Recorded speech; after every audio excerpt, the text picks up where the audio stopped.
As far as your understanding about the wall of Karbala, you said that Yazid, may Allah be pleased with him, Yazid, may Allah be pleased with him, Yazid, may Allah be pleased with him, that he was ferocious and he was a villain, etc.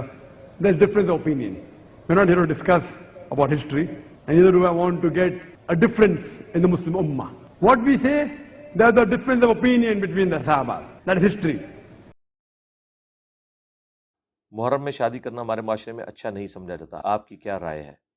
یہ روایت توڑنا زیادہ ثواب کا کام ہے یا محرم میں شادی نہ کرنا ہی بہتر ہے؟ اس کے حوالے سے جو یہ اویس قادری صاحب نے پچھلی دفعہ جو یہ حرکت ارشاد فرمائی تھی، تو میری ویڈیو آ چکی ہے، رپلائی ٹو اویس قادری آن حضرت معاویہ رضی اللہ تعالیٰ عنہ.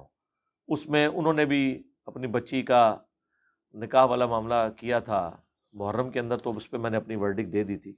میرے نزدیک تو کوئی ایسی حرکت نہیں کرنی چاہیے جس کی وجہ سے مسلمانوں میں فتنہ کھڑا ہو، اور اس میں ایک حرکت یہ بھی شامل ہے. اس حوالے سے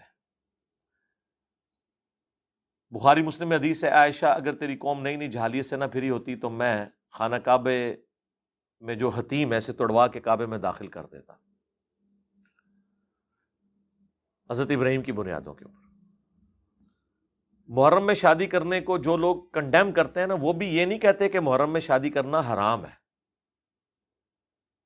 یہ صرف اخلاقاً وہ آپ سے ڈیمانڈ کر رہے ہوتے ہیں. اگر آپ کے گھر میں میت پڑی ہوئی ہو تو شادی کیا آپ ڈیلے نہیں کرتے؟ بعض اوقات ایک ایک مہینہ ڈیلے ہو جاتی، وہاں تو کوئی نہیں کہتا جی سوگ تو 3 دن ہے، چوتھے دن پھر بیاہ رکھ لو. کہتے ہیں نہیں یار حالت نہیں ایسی، کہتے ہیں نا. تو اس دن مسلمانوں کے اس 10 محرم کے دن یا محرم کے پہلے 10 دنوں میں مسلمانوں پہ ایک افتاد ٹوٹی ہوئی ہے کربلا کی شکل میں، جس کی تکلیف آج تک ہم فرقہ واریت کی شکل میں کاٹ رہے ہیں. خام خواہ اس طرح کے معاملات کو لے کے چلنا، اور اس کو سپورٹیو میں وہ حدیث بیان کروں گا بخاری کی کہ واشی تیرا اسلام تو قبول ہے لیکن اپنی شکل مجھے نہیں دکھانی.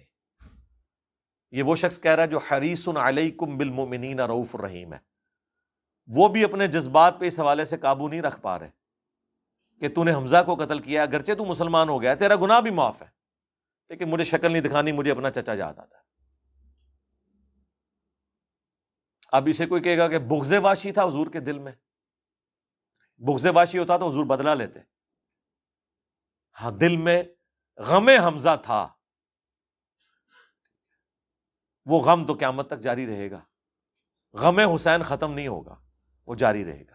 باقی ہمیں ان ایکٹیویٹیز سے اختلاف ہے نا، جھولے نکالنے سے، گھوڑے کے نیچے گزرنے سے، اور چھریاں اور ماتم، یہ سب بدعت ہیں، اس کو تو ہم ہمیشہ کنڈیم کرتے ہیں. لیکن آپ اس طرح کی ایکٹیویٹی پرفارم کریں جس کی وجہ سے مسلمانوں کا دل دکھے. اپنی تو ان کی حالت یہ ہے، یہ کہتے ہیں جی 22 رجب کے کنڈے نہ کریں، یہ حضرت معاویہ کی موت کا دن ہے اور شیعہ اسے خوشی کے طور پر مناتے ہیں. حالانکہ شیعہ کا کوئی مسئلہ لینا دینا ہی نہیں ہے حضرت معاویہ کی ڈیتھ کے ساتھ، وہ حضرت امام جعفر کے ساتھ اسے منسوب کرتے ہیں.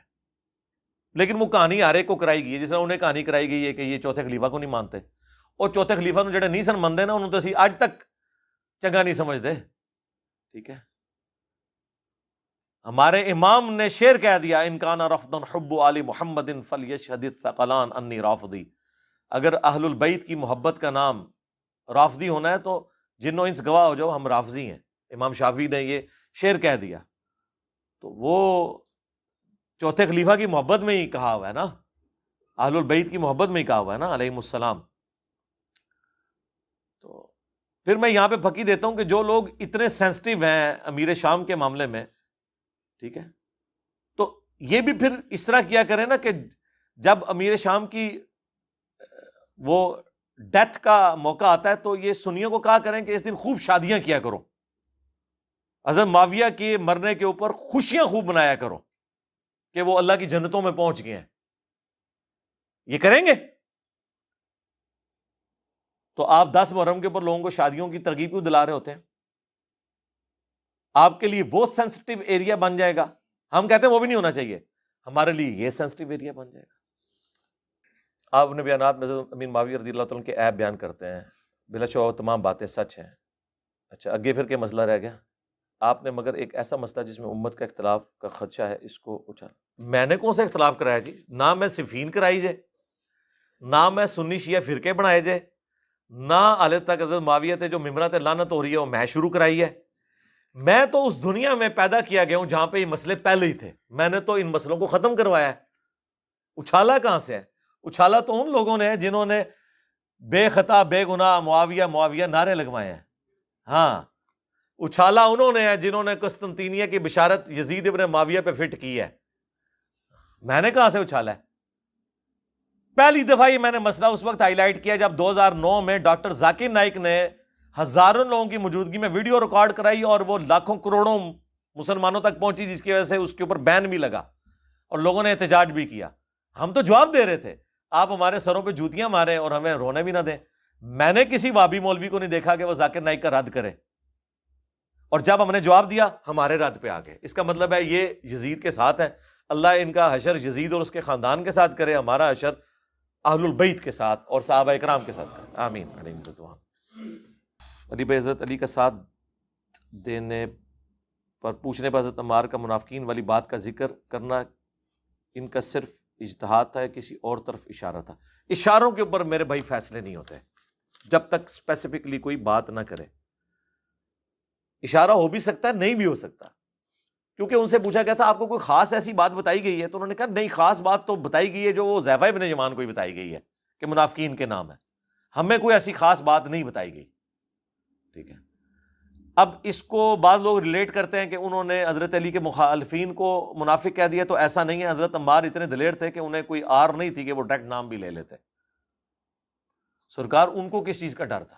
ان جیسا ایمان ہے کسی کا؟ سنن نسائی میں حدیث ہے، حاکم میں بھی ہے کہ یہ سر کے بالوں سے پاؤں کے ناخنوں تک عمار ابن یاسر ایمان سے پر ہے. ٹھیک ہے جی. اور بخاری کے الفاظ ہیں کہ اللہ نے عمار کی زبان کو شیطان سے پناہ دی ہوئی ہے. ٹھیک ہے نا جی. تو اس لیے انہوں نے جب اسپیسیفکلی نام نہیں لیا تو اس طرح نہ کریں. اسی طریقے سے یہ جو حدیث ہے علی سے محبت نہیں رکھے گا مگر مومن، علی سے بغض نہیں رکھے گا مگر منافق. حضرت علی کے زمانے میں بھی اور آج بھی جو لوگ اپنی کم علمی اور جہالت کی وجہ سے یا دنیاوی منفعت کی وجہ سے اگر کوئی حضرت علی کے بارے میں کامنٹس کرتا ہے یا وہ مخالفین کو سپورٹ کرتا ہے تو آپ کہتے ہیں یہ منافق ہے. وہ تو کئی ناس بھی تھے جو چینج ہوئے ہیں. تو آپ علمی طریقے سے اصلاح کریں. لوگوں کو بتایا نہیں نہ گیا، جب بتائیں گے تو اصلاح ہوگی انشاءاللہ. آپ صحابہ کرام کی غلطیاں کیوں پکڑتے ہیں جبکہ صحابہ جنتی ہیں؟ آپ حضرت یوسف علیہ السلام کے بھائیوں کی غلطیاں کیوں بیان کرتے ہیں جبکہ وہ جنتی ہیں؟ قرآن میں صحابہ کرام کی غلطیاں کیوں بیان ہوئی ہیں جبکہ وہ جنتی ہیں؟ بخاری مسلم میں کیوں بیان ہوئی ہیں جبکہ وہ جنتی ہیں؟ ان ٹائم قیامت تک جو جواب لب دے رہا تھا. وہ اگلے دن لائیو سٹریم میں ایک بھائی نے آگے کہا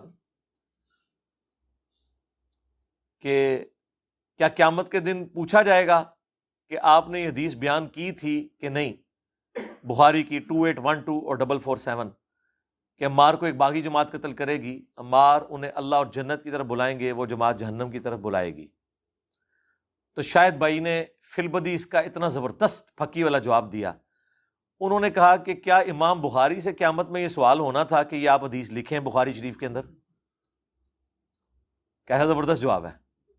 امام بخاری سے بھی پوچھا جائے کہ کیا اللہ نے آپ سے پوچھنا تھا کہ یہ حدیث اپنی کتاب میں لکھی ہے کہ نہیں لکھی، تو یقیناً پوچھا جانا ہوگا، اسی لیے انہوں نے لکھی ہے نا. انہیں ڈر پڑ گیا ہوگا نا کہ آخرت میں مجھ سے پوچھا جائے گا، تو انہوں نے اپنی کتاب میں ڈال دی. تو سرکار ہم نے تو کتاب میں نہیں ڈالی، ہم نے تو امام بخاری سے نقل کی ہے، لہذا جو فتویٰ ہمارے اوپر ہے ہم پہ تو لگ ہی نہیں سکتا، امام بخاری پہ جا کے لگائیں. بول وہی جو حق ہے، ਟਾਈਮ ਕਿਆਮਤ ਤੱਕ ਹੈ, ਤੁਹਾਡੇ ਆਉਣ ਵਾਲੀ ਨਸਲਾਂ ਵੀ ਇਸ ਫੱਕੀ ਦਾ ਜਵਾਬ ਨਹੀਂ ਦੇ ਸਕਦੀਆਂ ਕਿ ਇਮਾਮ ਬੁਖਾਰੀ ਨੂੰ ਪੁੱਛਿਆ ਜਾਣਾ ਸੀ ਕਿ ਤੁਸੀਂ ਹਦੀਸ ਕਿਉਂ ਲਿਖ ਰਹੇ ਹੋ। ਨਾ ਲਿਖੀ ਤੇ ਮੈਂ ਤੁਹਾਨੂੰ ਪੁੱਛਾਂਗਾ, ਲਿਹਾਜ਼ਾ ਪਾਓ ਆਪਣੀ ਕਿਤਾਬ ਵਿੱਚ।